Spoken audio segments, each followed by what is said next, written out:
Ladies and gentlemen, welcome to Chanel Jasmine, the best novel Chanel for romantic stories. Hai guys, selamat datang di channel Jasmine, channel terbaik untuk menyimak novel-novel romantis. Mohon dukung channel ini dengan subscribe, like dan share video-video yang ada di channel ini. Terima kasih.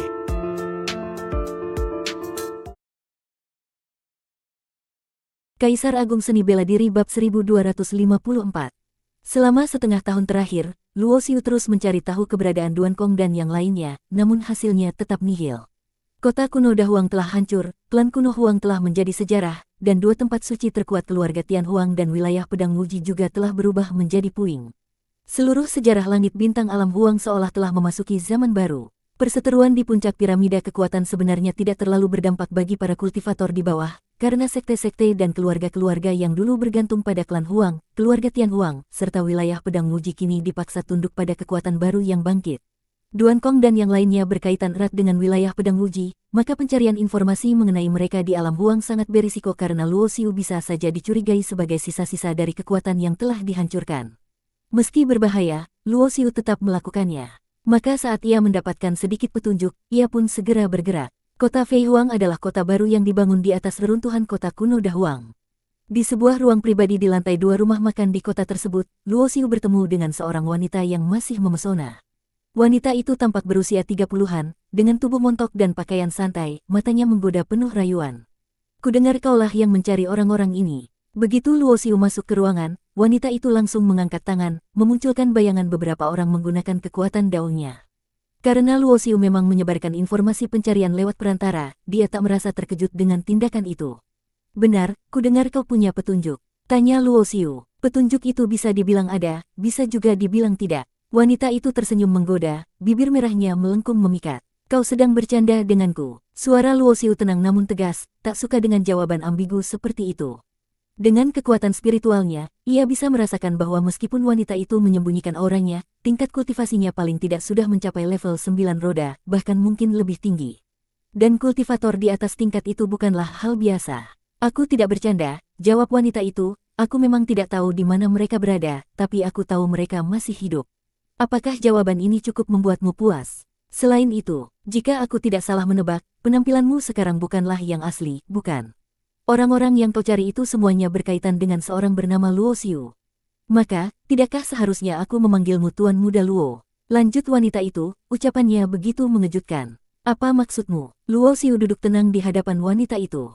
Meskipun identitasnya terungkap, wajahnya tetap tenang dan tak menunjukkan sedikit pun keterkejutan. Seperti yang dikatakan wanita itu, siapapun yang menghubungkan orang-orang yang dicari dengan Luo Xiu pasti bisa menebak keterlibatan dirinya. Oh, kau tidak takut, bukankah alam Huang saat ini berada di bawah kendali Sekte Agung Xuan Huang dan klan Naga Taiksu?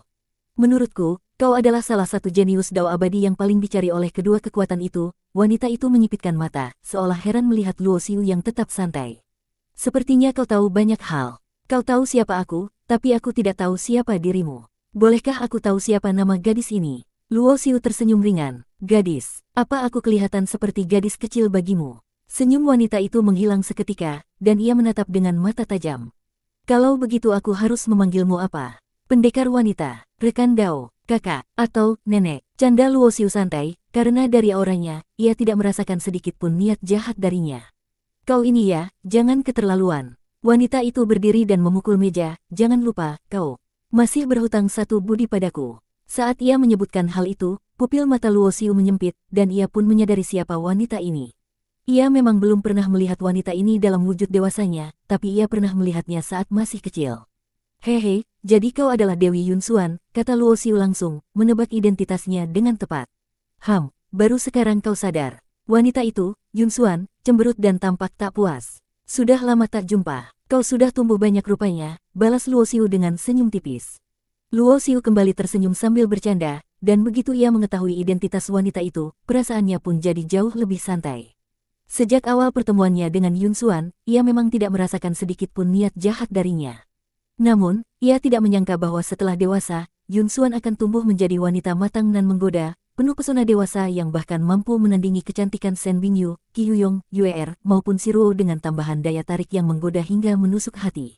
Kau berani menggoda aku? Yunxuan mendongakkan dada, membuat lekuk tubuhnya bergetar lembut. Ia telah hidup selama entah berapa era kekacauan, sudah tak punya rasa malu seperti wanita biasa. Harus kau tahu, dia adalah eksistensi sezaman dengan 14 penguasa Dao sejati.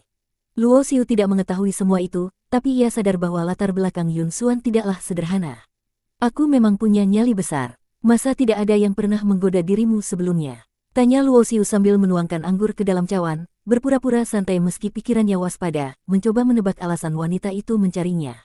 Omong kosong, biasanya akulah yang menggoda orang lain. Siapapun yang berani menggoda aku, akan kupatahkan 3 kakinya. Bentak Yun Xuan sambil memelototinya. Tiba-tiba, ia mengulurkan tangannya untuk meraih kerah Luo Xiu, gerakannya secepat kilatan cahaya dan hampir tak terlihat. Jika yang dihadapinya adalah sembarang Kaisar Agung 9 roda, pasti sudah tidak sempat bereaksi, tapi Luo Xiu hanya mengangkat tangan kiri dan menepisnya sambil terus menyesap anggurnya. Duk, terdengar suara benturan pelan saat tangan mereka bersentuhan. Dalam sekejap, Yun Xuan kembali duduk di kursinya seolah tak pernah terjadi apa-apa.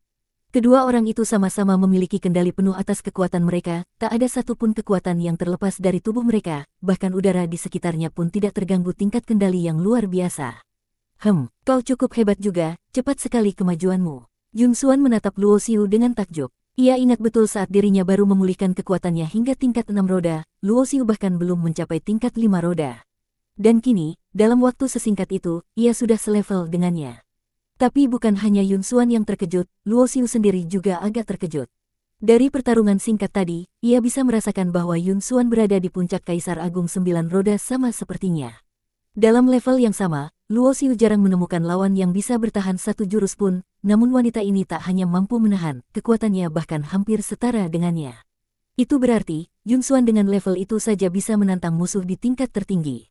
Kau juga luar biasa, jawab Luo Xiu sambil menyipitkan mata dan tersenyum. Jangan terlalu senang. Masih ingat apa yang kau janjikan padaku waktu di alam rahasia Tianwei? Kata Yun Xuan sambil memutar matanya, langsung mengganti topik. Luo Xiu sempat terdiam sejenak, namun wajahnya tetap tenang.